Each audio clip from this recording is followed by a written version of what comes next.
E naquela época, o estado de Jerusalém, a igreja do Senhor, os apóstolos, os discípulos, estavam ali 120 pessoas, reunidos naquele lugar, nos diz aqui em Atos, naquele momento que eles buscavam a Deus. Naquela vigília que eles estavam constantemente buscando ao Senhor, a sua presença. Porque o Senhor Jesus Cristo tinha dito para eles, ficar em Jerusalém, até que do alto sejam revestidos do poder. E eles ficaram, eles foram obedientes. Como o pastor Romero falou, eles aprenderam com Jesus a obedecer. Muitos deles não tinham o ADC, não tinham o primeiro grau, não tinham uma faculdade, não tinham o segundo grau, não eram alfabetizados, mas eles sabiam obedecer. E é isso que é importante. Muitos de nós não temos o primeiro grau, não temos o segundo, não temos a oportunidade de entrar na faculdade, não vamos ter, quem sabe, mas uma coisa que nós aprendemos, e cada dia estamos aprendendo a obedecer. Isso nós devemos sempre saber, estar na ponta da nossa língua, que nós sabemos obedecer o servo de Deus, obedecer a palavra de Deus, obedecer ao Senhor. E naquela época, dos 120 ali, em Jerusalém, no dia da palavra do Senhor, naquela época, cumprindo-se o dia do Pentecostes, estavam todos reunidos no mesmo lugar, que nem você está aqui, reunidos no mesmo lugar aqui, né?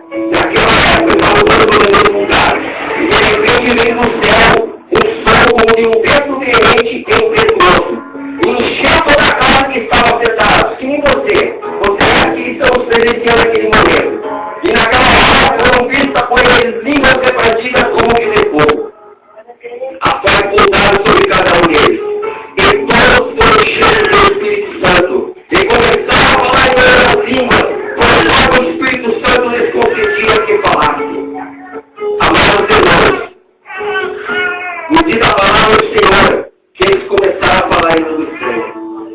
E para muitos gentios, para muitos publicanos, para muitos saduceus, para muitos escribas, para muitos sacerdotes, para muitos visitantes daquela época de festas, que estavam do lado de fora, começaram a ouvir aquela maneira e começaram a dizer que gritaria essa de louco, para os loucos gritando, não entendiam nada, meus irmãos. Eles não entendiam o mistério que era falar em língua estranha.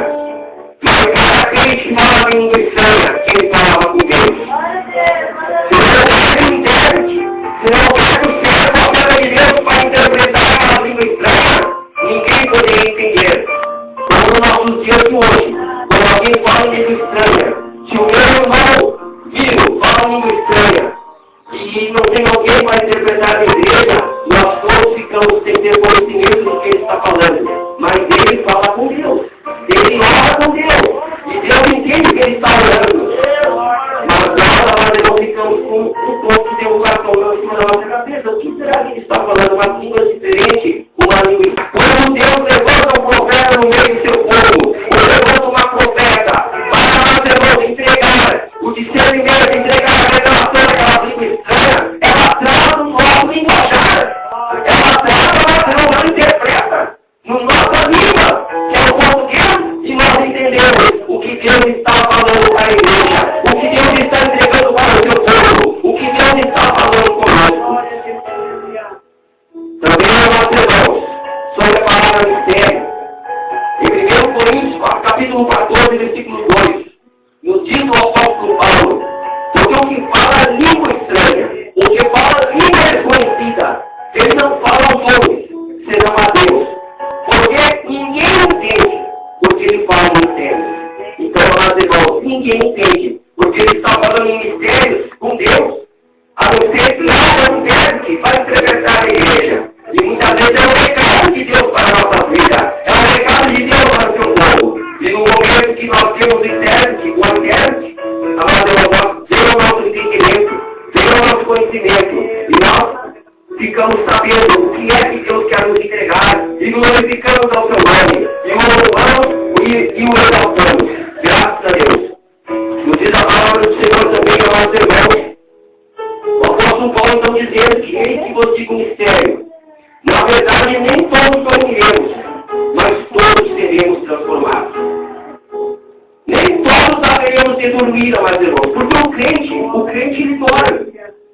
Ele dorme muitas vezes no culto, aquele soro natural.